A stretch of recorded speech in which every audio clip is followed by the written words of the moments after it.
સુરતમાં શાળાઓને તકેદારી રાખવા માટે ડીઓએ સૂચન કર્યું છે। ચોમાસામાં વિદ્યાર્થીઓની સલામતી માટે ધ્યાન રાખવાનું સૂચન કરાયું છે। જો સ્કૂલો જર્જરિત ભાગ હોય તો એને તાત્કાલિક તોડી દેવા માટેનું સૂચન કરાયું છે। જર્જરિત રૂમોમાં વિદ્યાર્થીઓને પ્રવેશ ન આપવાની વાત કરાઈ છે। વીજળીના વાયરિંગ અને કનેક્શનની ચકાસણી કરવી, વીજળી સંબંધિત અકસ્માત ન થાય તેનું સ્કૂલોએ ધ્યાન રાખવું પડશે તેવી વાત કરાઈ છે।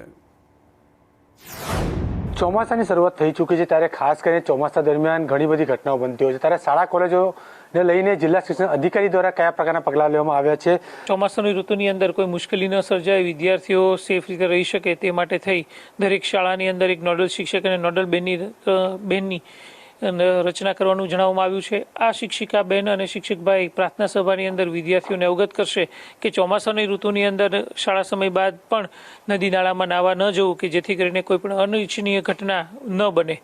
આ ઉપરાંત શાળાની અંદર ઇલેક્ટ્રિસિટી અથવા તો કોઈ પણ જગ્યાએ શોર્ટ સર્કિટ થતો હોય કે એ બાબતની અંદર તકેદારી રાખે કે જેથી કરીને શોર્ટ સર્કિટનો ભોગ અથવા તો કોઈ અનિચ્છનીય ઘટના શાળામાં કે કોઈ પણ જગ્યાએ ન બને તે માટેની તકેદારી રાખવા જણાવ્યું છે। વિદ્યાર્થીઓ શાળાની અંદર સેફ રીતે રહી શકે, કોઈ ભાગ જર્જરિત હોય કે કોઈ બાબત હોય તો તેને પણ સેફ રીતે રાખી શકાય તે માટેની સૂચના પણ આપવામાં આવી છે। વિદ્યાર્થીઓ અને શિક્ષકો શાળાની અંદર સેફ રીતે રહી શકે તે માટે સ્કૂલ સેફ્ટી પોલિસી 2016નો પણ સરસ સ્પષ્ટ રીતે અમલ થઈ શકે તે માટેની સૂચના આપી છે। કેમેરામેન ભૂષણ ચૌધરી સાથે જયેન્દ્ર પાંડે, સંદેશ ન્યૂઝ, સુરત।